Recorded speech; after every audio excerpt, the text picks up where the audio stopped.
बिस्मिल्लाहिर्रहमानिर्रहीम। नाज़रीन सलामुन अलैकुम। हज़रत अली अलैहिस्सलाम की वसीयत इमाम हसन अलैहिस्सलाम के नाम आज ये तीसरा एपिसोड है, जिसमें हज़रत अली अलैहिस्सलाम ने आखिरत के बारे में, ज़ादे राह और समाजी रवाबित के बारे में हज़रत इमाम हसन अलैहिस्सलाम को वसीयत कर रहे हैं। तो आइए इस वसीयत को हम इस प्रोग्राम को आगे बढ़ाते हैं और जानते हैं इस वसीयत के बारे में। आप फरमाते हैं, बेटा मैंने तुम्हें दुनिया के बारे में अच्छी तरह से समझा दिया है कि ये कैसी है। ये दुनिया सदा चलने वाली नहीं है, एक न एक दिन ये ख़त्म हो जाएगी। मैंने तुम्हें बता दिया है कि आखिरत में क्या होगा, वहाँ आराम की कैसी कैसी चीज़ें मिलेंगी। दुनिया और आखिरत के नमूने तुम्हारे सामने हैं ताकि इनसे कुछ सीखो और इनको सामने रखकर अपना सामान तैयार करो। जिन लोगों ने दुनिया को खूब अच्छी तरह से समझ लिया है वो उन मुसाफिरों जैसे हैं जिनके पड़ाव पर सूखा पड़ा हुआ है और इस पड़ाव से उनका दिल उचाट हो गया है। मगर जब वो अपने हरे भरे ठिकाने की तरफ चले तो रास्ते में दुख तो बहुत झेले, दोस्तों का साथ भी छूटा, सफ़र की मुसीबतें भी उठाई, न जाने कैसी कैसी चीज़ों से पेट भरना पड़ा।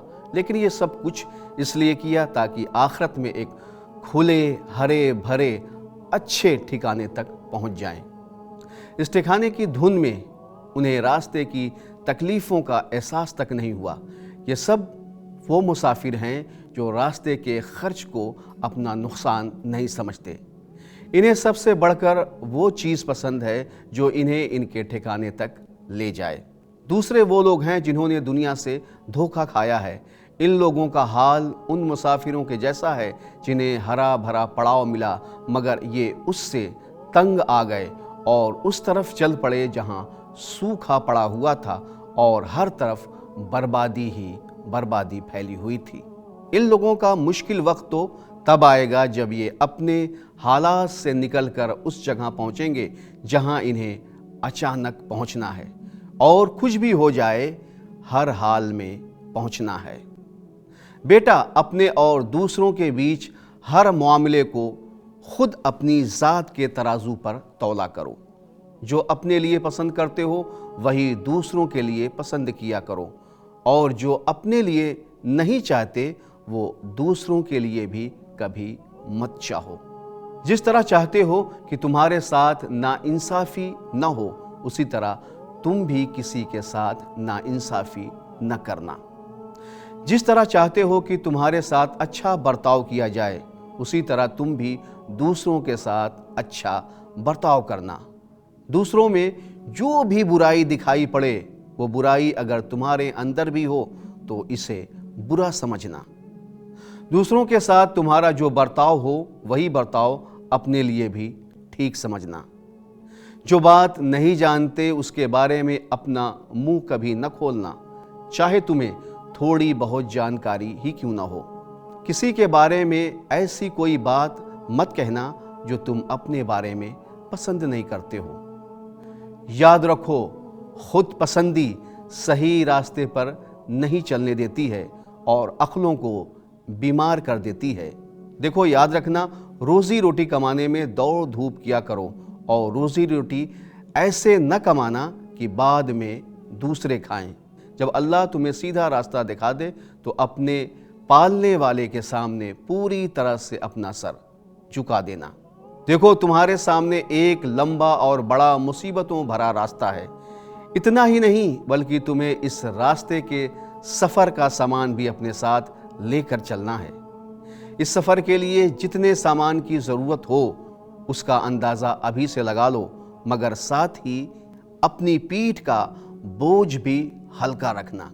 अपने कांधों पर उतना बोझ लेकर मत चलना कि ये वज़न ही तुम्हारे लिए मुसीबत बन जाए और अगर तुम्हें कोई ऐसा ज़रूरतमंद मिल जाए जो तुम्हारा सामान क़यामत तक उठाए रखे और जब भी तुम्हें ज़रूरत पड़े तो फ़ौरन ही तुम्हें वापस भी कर दे। अपना सामान किसी ऐसे ही आदमी की पीठ पर रख देना और जितना हो सके उसकी पीठ पर रख देना, क्योंकि हो सकता है कि वो फिर तुम्हें ढूंढने के बाद भी न मिले।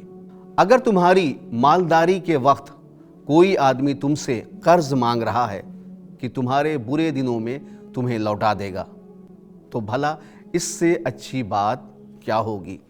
याद रखो, तुम्हारे सामने एक बड़ी भयानक घाटी है जिसमें बोझल आदमी के मुकाबले में हल्के फुल्के आदमी का चलना कहीं आसान रहेगा, और सीधे चलने वाला आदमी तेजी से दौड़ने के मुकाबले में बड़ी बुरी हालत में होगा। याद रखना कि तुम्हारा ठिकाना जन्नत है या फिर जहन्नम, इसलिए पहले से ही तय कर लो कि तुम्हें किस तरफ जाना है या किस जगह उतरना है, और पड़ाव डालने से पहले ही उस जगह को सजा संवार लो, क्योंकि एक बार जब मर गए तो फिर ना माफ़ी मिल सकती है और ना ही दुनिया की तरफ वापसी हो सकती है। सच जानो कि जिसके हाथ में ज़मीन और आसमान के सारे ख़जाने हैं, उसने तुम्हें मांगने की पूरी इजाज़त दे रखी है। इतना ही नहीं, बल्कि उसने तुम्हारी दुआ पूरी करने का वादा भी किया है और कहा है कि तुम मांगो, मैं तुम्हें ज़रूर दूंगा। तुम रहम की दरख्वास्त करो, मैं रहम करूंगा। उसने अपने और तुम्हारे बीच पहरेदार नहीं खड़े कर रखे हैं जो तुम्हें रोकते हों, ना ही तुम्हें इस बात पर मजबूर किया है कि अगर तुम किसी और को उसके यहाँ सिफारिश के लिए लेकर आओगे तभी काम बनेगा। अगर तुमने गुनाह किए हैं तो उसने तौबा का रास्ता बंद नहीं किया है, और अगर सज़ा देने में जल्दी भी नहीं की है, और अगर गुनाह के बाद तुम तौबा करते हो तो वो तुम्हारी गलतियों पर तुम्हें ताने भी नहीं मारता और तुम्हें बदनाम भी नहीं करता, जबकि ऐसे काम करने की तुम्हें सज़ा ही मिलनी चाहिए थी। और ना ही उसने कड़ी शर्तें लगाकर तौबा कबूल करने में तुम्हारे साथ कोई सख्ती बरती है, ना गुनाहों के बारे में सख्ती के साथ तुमसे पूछताछ करता है, और ना ही तुम्हें अपनी रहमत से मायूस करता है, बल्कि उसने गुनाहों के छोड़ने को भी नेकियों में गिना है। इतना ही नहीं, बल्कि वो एक बुराई को एक ही गिनता है और एक नेकी को 10 नेकियों में शुमार करता है। उसने तौबा का दरवाज़ा खोल रखा है, जब भी उसे पुकारो वो तुम्हारी पुकार सुन लेता है। अगर तुम दिल ही दिल में उससे कुछ कहो तब भी वो सुन लेता है। तुम उससे अपनी मुरादें मांगते हो और उसी के सामने अपने दिल के भेद खोलते हो। उससे अपने दुखों का रोना रोते हो और गिड़गिड़ाते हो कि तुम्हें मुसीबत से निकाल दे। तुम उसी से अपने कामों में मदद मांगते हो और उसी की रहमत के ख़जाने से वो मांगते हो जो कोई दूसरा किसी भी हाल में दे ही नहीं सकता। जैसे तुम चाहते हो कि तुम्हारी उम्र बढ़ जाए, तुम्हें सेहत और ताकत मिल जाए, या खूब रोज़ी रोटी मिले, ये काम उसके अलावा कोई हरगिज़ नहीं कर सकता। नाज़रीन, तो ये था आज का हमारा प्रोग्राम हज़रत अली अलैहिस्सलाम की वसीयत इमाम हसन अलैहिस्सलाम के नाम। इस एपिसोड को आज हम यहीं पे ख़त्म करते हैं। फिर आपसे मुलाकात होगी इस प्रोग्राम के चौथे एपिसोड में। तब तक के लिए खुदा हाफिज़।